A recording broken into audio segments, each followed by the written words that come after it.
thank you for the welcome. I'm afraid my Dutch isn't nearly as good as yours. I know enough to say ik ben Ben. My name is Ben Armistead. I'm the planner behind EA and Nike over at Wieden+Kennedy. And we'll talk to you a little bit about life-size Messi. Life-size Messi kind of came out of the brief for FIFA 14 on Gen 4. I assume most of you will know, but Gen 4 was the new generation of consoles that were coming out. PlayStation 4 and Xbox One. And at this time, the processing power of these consoles meant that within the game, for the first time, they could almost run dual streams of processing. And that meant the players within the game would have the appearance of feeling, of moving, of thinking like real human beings. They would anticipate, they'd be able to judge movement. In many ways, it was the first game that was going to feel like it was alive. So the brief was really, when we're developing communications, was how can we create a campaign that feels as alive as the game does? How can we kind of create that sense that you really kind of get to interact with real living players within this game? And our solution really was hopefully as revolutionary. We decided we were trying to create the internet's first living man, kind of an avatar of life-size Messi himself. And as I talk, kind of Eloise, my partner, will hopefully take us into the website. And we'll see that kind of as you load this up on your desktop, you'll be greeted by a hand. And the hand was actually quite an innovative way of us to try and kind of ascertain what screen size people were operating on. We'd have them match their own size to Messi's, and they'd load through and then be greeted by life-size Messi in just a moment. Should we make it a massive hand? No, I'd come back so you see that. I'd match it on your screen. Match it to it. I've got small hands.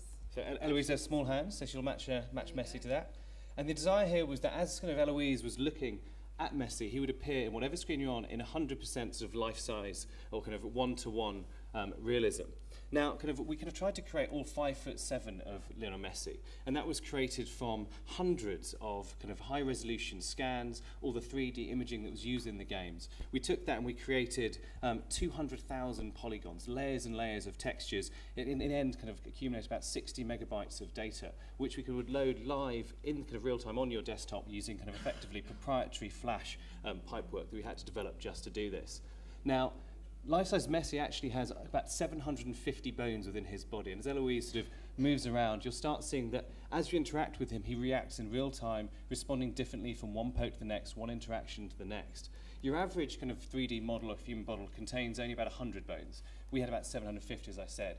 Now, the human body only contains 200, so we were trying to take the level of detail to kind of unparalleled proportions. We also tried to ensure that the way in which he responded to you would be unique. We didn't just have kind of one kind of animation. We had at any one time have sort of 5 or 6, sort of even 10 animations interlacing. So if you're kind of around his crotch hair, he maybe kind of gets a little bit defensive. If you kind of go to the side and you sort of play with his foot, he'll sort of kick it around. The way he'll respond is different each time. So if you kick him once or sort of click on him once, he'll be sort of a little bit disinterested. You can poke him in the same place a few times and he'll actually behave a little bit kind of hacked off. Why are you sort of pestering him in this fashion? Now, this wasn't just, I suppose, sort of a project to kind of create this 3D kind of model. There was a purpose behind it. And that purpose was to allow early adopters who were kind of new to the generation to discover as many features about the game as possible, but in a way that felt interesting and revolutionary, in a way that would kind of entice them and encourage them to spend longer with the game and with sort of the website. And so as you're kind of interacting with sort of Messi and going around his body, as you click on it, there's actually sort of a dynamic content module. If you want to maximize the content module, that will sort of, I think Eloise just minimized, but as you're sort of going around and sort of clicking different areas, content that's relevant to the part of the body kind of where you are will appear. Within that, there'll be kind of videos, producer videos, game trailer features, and information effectively about the game itself. You can minimize that, kind of have the experience you like, and there's also a map on the top left corner there that allows you to jump to any of those particular areas.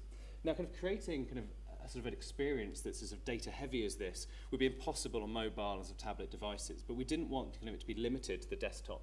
So we kind of tried to create kind of bespoke experiences for the site, no matter what device you would be on.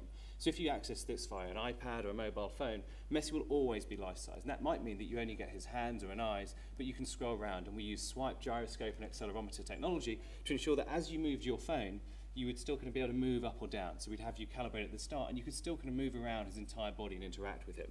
And again, then we had to kind of design the content module in a way that was bespoke for mobile. So rather than having it kind of overlaid, we had a separate sort of pathway, again, just sort of seamless and simplified. So no matter where you were, whether you're on the desktop or on a mobile platform, you always were able to interact with life-size Messi or 5'7" of him in a one-to-one kind of relationship. And the beauty of this, I suppose, is that in a time when the internet is trending towards very simple, very flat, very kind of pared back HTML5 style sites, this was a site that very much had a soul. It was a site that was as alive as the game was, where form and content came together kind of to provide that message at an overarching campaign level that FIFA 14 would feel like it was alive, but of course then also provide kind of gamers a kind of a fun way of finding out about the game. And sure enough, it was a huge success. It had about 160 million impressions in sort of PR and media. It had an average site kind of duration of people would spend over about 6 minutes. They'd sort of interact with about 13 pieces of content. It sort of stormed through sort of social media, sort of garnering about 26 million impressions. And I'd love to answer any questions you have. Thank you very much. Het woord is aan u, jury. Hi, great idea. The website is quite heavy. How did you cope with older browsers or older operating systems? It's definitely heavy. That's a fair point. I suppose there's a couple of different things. One of them was we tried to, I suppose, stream the loading process. So as you kind of came onto the site, there'd actually be kind of a couple of there's titles that would come up. It would talk about the fact that FIFA 14 is a revolution. It's the first game with players that think and feel like they're alive. You're about to kind of meet the future. You're about to meet life-size Messi. So during that time where there's actually an experience and animations going on, that kind of would drag people in, I suppose, or sort of give them sort of something to be entertained by. And then as you would load up, we'd make sure obviously we'd load sort of the face and kind of those animations first. So it's kind of streaming in that sort of aspect. And a lot of the work was actually done in back end. I kind of, unfortunately, I haven't got my digital producer here, but I kind of know from having sat in far too many kind of production meetings that we were kind of trying to develop with sort of Adobe Flash ways of effectively developing a 3D pipeline that kind of could handle this. And it was effectively a proprietary data stack and sort of pipeline that we developed. Sadly, I'm not the man to answer the details as the planner, but I know it was something that we developed in-house for that. Hi, did you have conversion targets? Can you put them? No, okay. To be honest, this was something that kind of EA had never done before. They kind of had, I suppose that their expectation at this juncture was literally for kind of to create kind of a trailer for their website they were going to sort of put on. When we went back to them with this, they were kind of a little bit sort of intimidated at first. And we tried to explain to them the kind of the potential of kind of creating media attention. I suppose their targets actually for us were more about kind of reach, about bringing a new audience to their website. Because what we said is, look, if you put that sort of trailer on your website, it'll be the same number of people you always get. You know, the people you're preaching to the converted effectively. What we kind of saw was the opportunity to take effectively a revolution in gaming as the consoles took a step, sort of a step jump.